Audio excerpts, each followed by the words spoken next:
Hi, my name is Jennifer Obiekwugo. I'm the founder of Feman Media Agency, and this is my exclusive interview with Duchess International Magazine.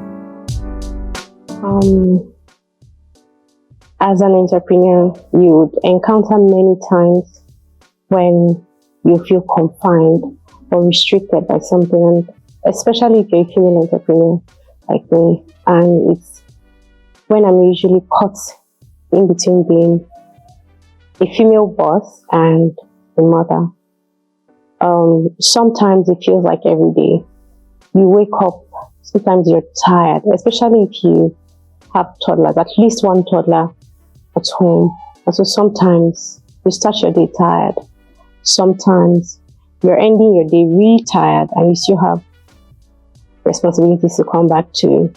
But what I've learned is this is something that may happen every day. And so I have to build the strength to overcome it. Our mothers did it. And so somehow we have the strength and we can do it. The time when my dream felt distant, far away, was the first year of business when I started. I only had 2 clients. One of them was my cousin as a doorstep NG, logistics business. And what I was doing for them was social media marketing. And what both of them were paying was just enough to pay the only 2 staff that I had. I had 1 graphic designer and 1 social media marketer. And so at the end of every month, I didn't have a salary. I was just contented with being able to pay the only 2 staff that I had. And this dragged for about a year. And so I wrote a lot of proposals, visited people's offices, and sometimes entrepreneurship requires a lot of patience. And again, resilience. I don't take no for an answer. So I have a few clients that it took me about 2 years for them to understand everything I've been trying to communicate, and they finally said yes. So yes, it could be like that at the beginning. It was COVID. The point where I felt like I had crossed the threshold, it was COVID. During COVID, everyone was at home. People were stuck at home. And so all the businesses that we had been preaching digital marketing to, they came around. All the traditional media businesses, the brands that were used to just outdoor TV, radio, they started to rethink. And from COVID, digital marketing, e-commerce, online advertising generally grew from that point. And guess who was waiting to welcome them? Me. So yes, it was COVID for me. That was the point where I realized that, okay, we're getting it right. Jennifer is a social butterfly, really. A mixture of that and being an introvert. I don't know the word for it, but I somehow find a fine balance between being a sociable person and being introverted. I'm friendly. I smile a lot. And I like to teach. I like to teach people. I like to have good conversations. And yeah, I'm a kind person. That's Jennifer. The quality that I think sets me apart from other people is my resilience. I know how to take no for an answer. And no doesn't beat me down. It doesn't make me feel like it's the end. For me, I see no as a continuation point. And so you tell me no now. What I've just learned is one way to not do something in order to get a no. And so I'll try another method to get a yes. So my resilience really is one thing that I think sets me apart. So I mentioned earlier that there was a place I worked and I started to go for project leading. I found myself being thrown into projects that were difficult a lot, projects that had failed for like a year or 2 years. And you know how these things are done. Sometimes in some environments, they give it to the junior staff. And so I found myself in a lot of that. And when I succeeded in making things work, I realized that, maybe I'm a problem solver after all. And so the turning point for me really was this particular project that we went to bid for. I went to my senior colleague, and there was a competing company then. Their service charge for the software development was about 2 million naira, and then our charge was 18 million naira, and this was not inclusive of the software licenses.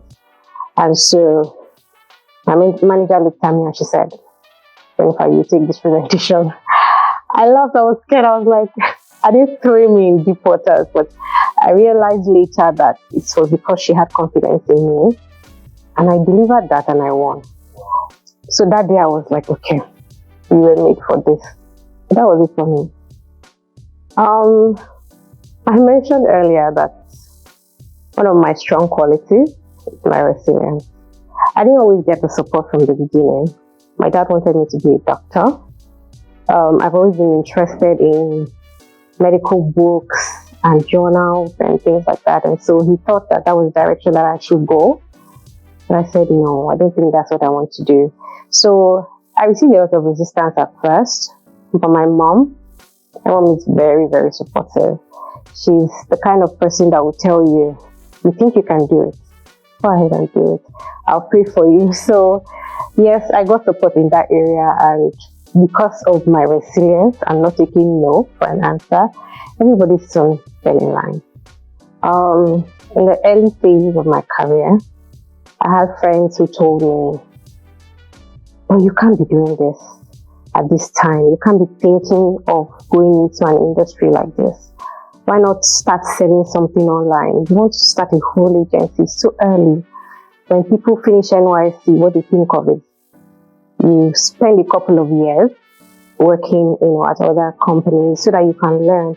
So one that stood out for me was someone said to me, "You crawl, you walk, you run, and then you fly. In your case, you just want to crawl and fly." It was such, I don't know, a spirit killer for me, but I somehow found my way. There was a time when I experienced something that felt like falling into a metaphorical pit in my career, and it was a very tough time. So when Feman Media Agency started, it used to be called Feman Digital Agency. So I started with testing what digital marketing was like and how people would respond to it in Nigeria before adding other aspects of media advertising, right? And so it was at a time when in Nigeria you couldn't register a business alone, a limited liability alone, except you're registering a sole proprietorship business. And so I needed to get a partner. At some point, my partner and I fell out, right? It was quite complicated, and my partner decided to discredit me. And so he took away some of my clients. They were multinational businesses, and you know how most of these multinational groups are. They come with a lot of subsidiaries, and so you have one multinational group having up to 5 brands that we were working with. And so at that point, he took away about 5 of them or 6 of them, and it was like dividing my business into 2. And so he took half, and I got to keep half. And what happened that time was I had extended my workforce, services, operations costs and all of that. And so I had to cater to all of that, the remaining half of the businesses that I got to keep. It was a difficult time, really, but like I said again, my resilience. I don't know how to take a fight lying down. So I picked myself up, and we grew from there.